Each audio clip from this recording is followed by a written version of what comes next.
You don't see it coming. That's the scariest part. One second you're floating in open water, the surface rolling gently above you.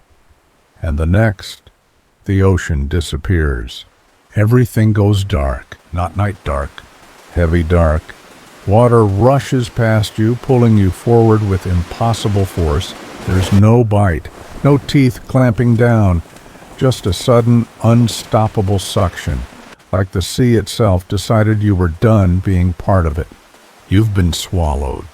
At first, your brain refuses to accept it.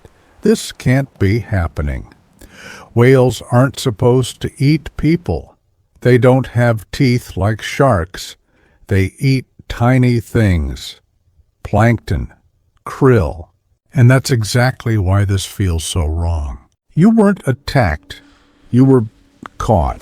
Your body slams against something soft but powerful. Muscles contract around you, not to crush you, but to move you. Everything is slick, warm, and alive. Water churns violently, stealing your breath, before panic even has time to settle in. You try to scream. Nothing comes out. There's no air to carry it. Your lungs burn instantly. You fight the instinct to inhale, but water pushes past your lips anyway. Salt floods your mouth, your nose, your throat. Every nerve in your face lights up at once. Your heart explodes into motion. You're alive, very alive, and your body knows it shouldn't be here. The space around you tightens, then loosens. You're not being crushed, but you're not free either. You're being moved deeper, slowly, deliberately, like cargo on a conveyor belt.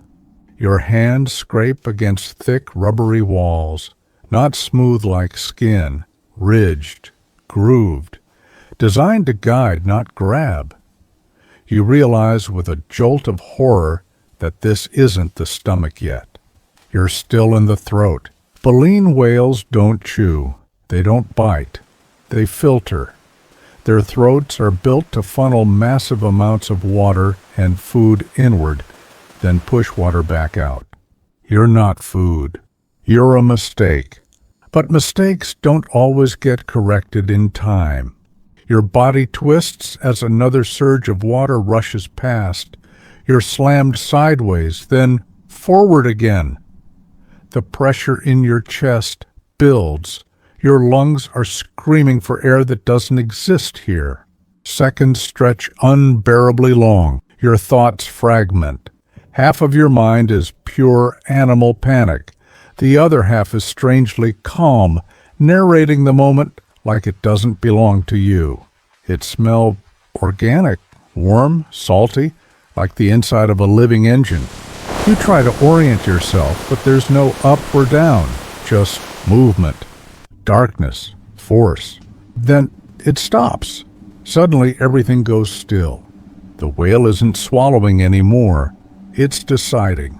Your body is wedged in a space that's far too small to be comfortable, but not tight enough to trap you completely. The muscles around you tense, then relax, as if testing whether you belong there. Your chest tightens painfully. Your vision sparkles at the edges. You know you don't have long. And then with a deep internal shudder, the world moves again. But this time, it's the other way. The pressure shifts suddenly, like gravity flipping directions. Water surges past you again, but now it's rushing outward. Your body is dragged along with it, scraped and tumbled through the same dark tunnel, only faster. Your shoulders slam against the walls. Your legs twist awkwardly. There's no control, just momentum. Your lungs are on fire now. Every instinct is screaming. Your chest contracts violently, trying to pull in air that still isn't there. Black spots crowd your vision. And then, just when it feels like everything is about to fade, light. Not much, just a thin, blinding slice of it. But after total darkness, it's overwhelming. You're expelled, shot out in a violent explosion of water, mucus, and half-digested ocean life. The force flings you away from the whale's mouth like a discarded object. You tumble through the water, spinning, disoriented, lungs convulsing. The surface feels impossibly far away. Your arms flail without coordination.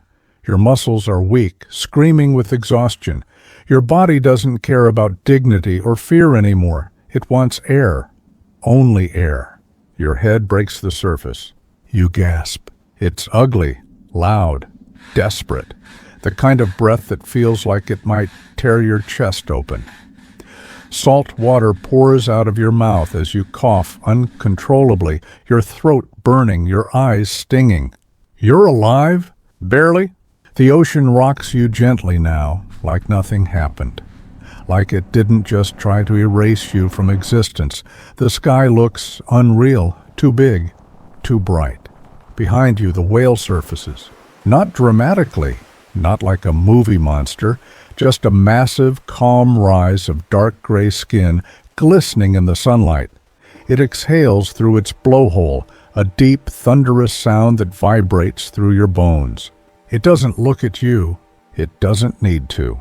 To the whale, this moment is already over. You were a blockage, an inconvenience, something that didn't belong. With one slow movement of its tail, it slips back beneath the surface, disappearing into the blue like it was never there at all. You float. Your body shakes violently, not from cold, but from the delayed shock catching up with you. Every nerve is buzzing. Your chest hurts. Your throat feels raw. Your limbs feel heavy and distant, like they don't fully belong to you yet. And your mind is racing, because you realize something terrifying. If the whale had been slightly smaller, if its throat had been just a bit wider, if the timing had been off by a few seconds, you wouldn't have come back out. Baleen whales can't swallow humans whole, but that doesn't mean you'd survive being inside one. The lack of air alone would end it quickly, and deeper inside, stomach acids would do the rest, slowly, painfully, in complete darkness. You weren't saved by strength. You were saved by anatomy, by the fact that your body didn't fit where it wasn't supposed to go. As your breathing finally steadies, a strange calm settles in. Not relief exactly, something deeper, heavier. The ocean feels different now. It's not just beautiful anymore. It's vast in a way that humbles you. Alive in a way that doesn't care whether you exist or not. And you understand, in a way you never really did before, how small you are, how fragile, how close you came to being nothing more than a story someone tells later. Later, long after you're safe, that moment still follows you. It shows up when you close your eyes, when a room goes quiet, when you hear water moving in the dark. You replay it not as chaos, but as pieces.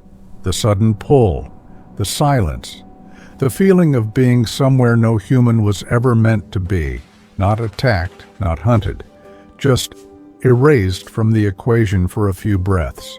What stays with you most isn't the fear, it's the indifference. The whale didn't mean to hurt you. It didn't even notice you in the way you'd notice danger. To it, you were no more intentional than a drifting log or a clump of seaweed. The ocean doesn't need villains to be deadly. It just needs size and momentum and time. That realization changes how you think about the world. We grow up believing nature is either gentle or cruel, friendly or hostile. But it's neither. It's simply doing what it's always done, long before us and long after. You survived not because you were special, but because you didn't fit. And that's a strange comfort, because it means the world isn't out to get you. But it also means it won't save you. Survival often comes down to narrow margins, a few inches, a few seconds. A design detail you never think about until your life depends on it. You start noticing how often that's true. How many ordinary days only exist because nothing went wrong? how many breaths you take without thinking about whether the next one is guaranteed. How much of life is quietly balanced on things you never see working. Being swallowed by a whale would be terrifying, yes, but the real weight of it comes afterward, in the calm, in the understanding that you brushed against something ancient and massive and kept going anyway. Not unchanged, just more aware. And maybe that's the gift hidden inside these strange questions. They don't make the world scarier. They make it sharper, clearer, more real. If this story stayed with you for a bit, that's okay. You don't have to do anything with it. Just carry it lightly.